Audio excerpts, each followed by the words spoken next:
ಹೇ ಶಾರದೆ ದಯ ಪಾಲಿಸು, ಈ ಬಾಳನು ಬೆಳಕಾಗಿಸು. ಹೇ ಶಾರದೆ ದಯ ಪಾಲಿಸು, ಈ ಬಾಳನು ಬೆಳಕಾಗಿಸು. ನಾಳೆಗಳ ದಾರಿಯಲ್ಲಿ ನಂಬಿಕೆಯ ನೆಲೆಯಾಗಿರಿಸು, ಮುನ್ನಡೆಸು. ಕೈ ಹಿಡಿದು ನಾವಾಡೋ ಪದ ಪದದಲ್ಲೂ ಸಂಚರಿಸು. ಹೂವಲ್ಲಿ ಜೇನು ಗುಳಿ ಕಟ್ಟದೇನು, ನೀರಲ್ಲಿ ಮೀನು ಅಡಿ ಮುಟ್ಟದೇನು, ಆ ದೈವದಾಜ್ಞೆನೇ ಎಲ್ಲಾನು. ಹೇ ಶಾರದೆ ದಯ ಪಾಲಿಸು, ಈ ಬಾಳನು ಬೆಳಕಾಗಿಸು.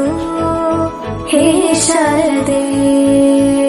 ಅಜ್ಜಿಯ ಮನೆಯಲ್ಲಿ ಪ್ರೀತಿಯಿಂದ ಹಲಸಿನ ಕಡುಬು, ಸೇಮೆ ನನ್ನದು ಶಾವಿಗೆ ಎಲ್ಲವೂ ಮಾಡಿಕೊಟ್ಟ. ನನ್ನ ರಜಾ ದಿನಗಳು ಮೋಜಿನಿಂದ ತುಂಬಿತ್ತು. ವೆರಿ ಗುಡ್, ಕೂತ್ಕೋ. ಜಗದೀಶ, ನೀನೋದ?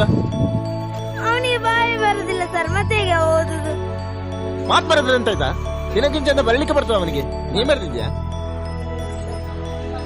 ನೀನ್ ಬರಲಿಲ್ಲ, ನೀನ್ ಅವನಿಗೆ ಮಕ್ಕರ್ ಮಾಡ್ತೀಯಲ್ಲ. ಅವೆಂತ ಬರ್ದೇನು, ಓದು.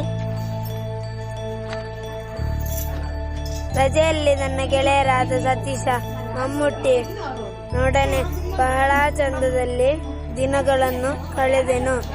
ಮತ್ತು ಗೆಳೆಯರಾದ ಪ್ರವೀಣನು ಚಿನ್ನಿ ದಾಂಡು ಆಟವನ್ನು ಹೇಳಿಕೊಟ್ಟನು. ಇದು ವರದಿ. ಈ ಪ್ರವೀಣ 7ನೇ ಕ್ಲಾಸ್ ಅಲ್ವನಾ? ಹೌದು ಸರ್, 3 ವರ್ಷ. ಎಂತ ಅವಸ್ಥೆ ಮಾರೆ ನಮ್ದು. ಮೊದಲ ಕ್ಲಾಸೇ ಹೊರಗೆ ಹಾಕುದಂದ್ರೆ ಇವರಿಗೆ ಮನಸ್ಸತ್ತು ಉಂಟ. ಹೊರಗೆ ಹಾಕಿದ್ರೇನಾ ಇಲ್ವಾ? ನಾವೇ ಗಾಳಿ ತೋರೋಣ ಅಂತ ಹೊರಗಡೆ ಬಂದಿದ್ದೀವಿ. ಹೋಗಲು